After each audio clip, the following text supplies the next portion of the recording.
They were able to take very diverse societies and give good education. They were able to bring people from very different ethnicities and give them good education. They were able to bring down out of poverty a lot of more people than Latin America does.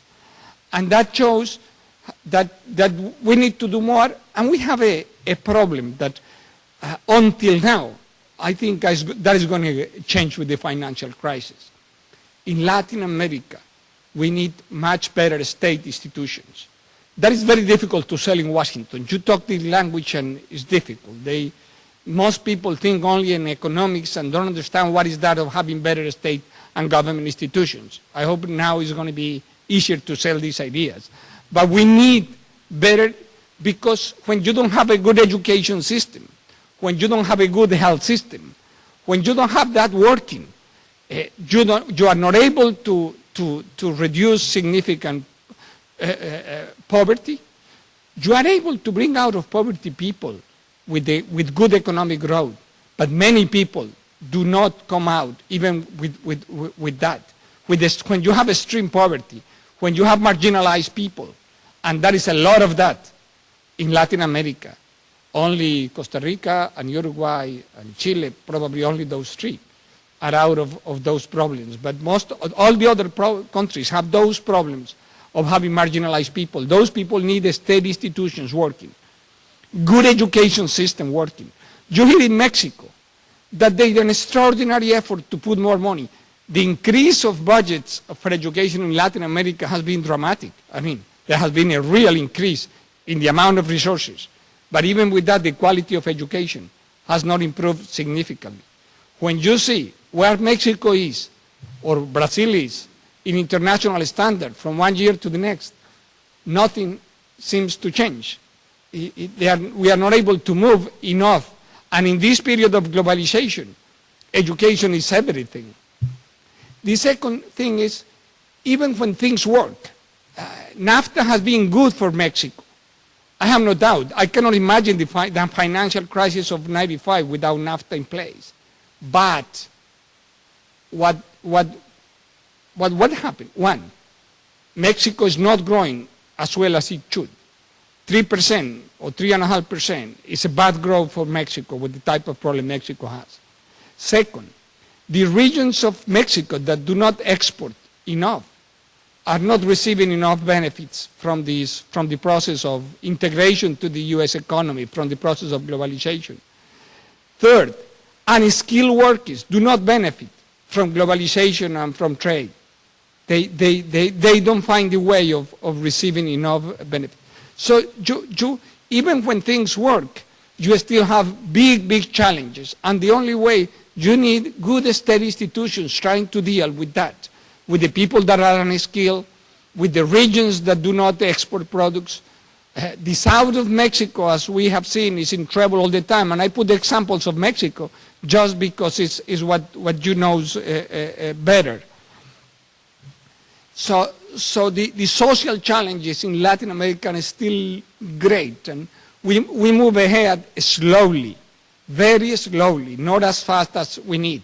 We are starting to put our economies growing and doing what we need in our economies. It has been a lot more difficult to reform state institutions, to reform government institutions.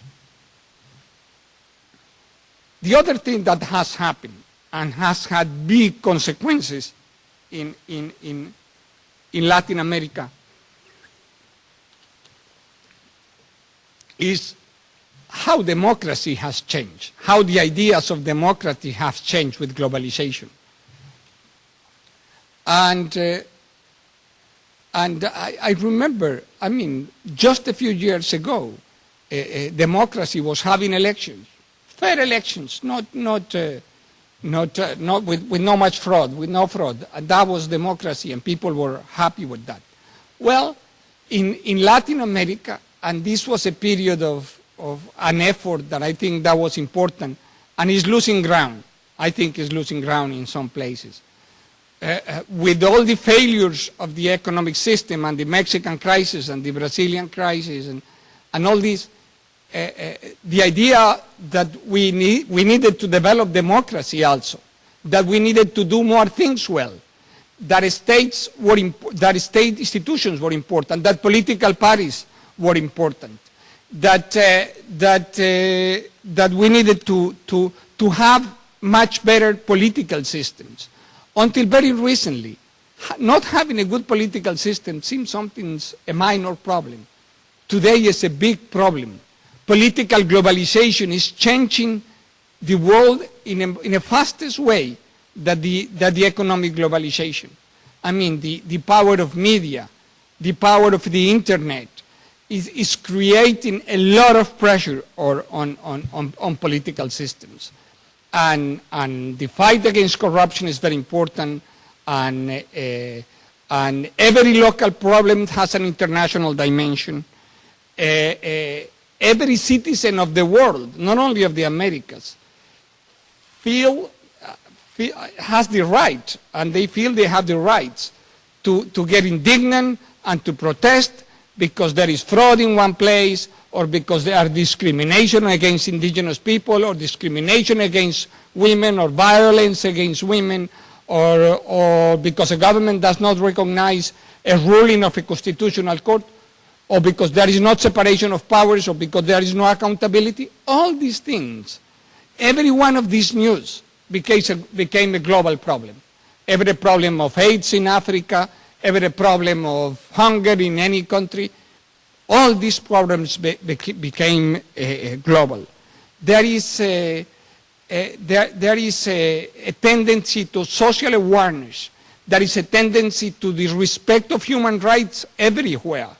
There is this idea that democracy is really important. There is no way you can really prosper today, you can survive today without democracy, without democratic institutions, without accountability. Not even the Chinese, that have that is very strong state institutions since ever. That people forget that the Chinese empire has been alive for 3,000 years, that they have a strong government ever. They had some problems in the 19th century and the 20th century, but they have had this idea of having states that really are strong. And the Asians have that. They have strong states that work, that deliver. The only country that is not like that is India. That is a different thing. And at some moment I will give some opinions about that. Do you know how they solve the problems of having a weak state, a very chaotic state as the Latin Americans have? They have more than half of the NGOs of the world. More than half of the NGOs of the world are in India. People have organized themselves to solve the failings of the state. Organizing people, civil society organizing, and they have found a way out of these problems. But we have now a new idea of democracy. Even in Latin America and the US, we made an exercise that I think was very useful, an Inter-American Democratic Charter. The recognition that the solutions to the Latin American problems were not only economical, that democracy matters, and that not solving the social problems matters a lot, and that all these problems of the political systems were critically important. So we are at this point, and now we need what to do. Well, to first, Latin Americans need to do a lot of things. We need to solve these problems of keeping good economic policy in place, of improving the quality of state institutions, of improving our political systems. We need to keep doing those things because otherwise, to keep the idea that globalization has more things good than bad. Because the other idea is that this thing that globalization is bad for workers, and is bad for the environment, and is bad for human rights, and is bad for, which is quite a wrong idea. Political globalization has brought all this political awareness, but is not because of economic globalization that this awareness has come.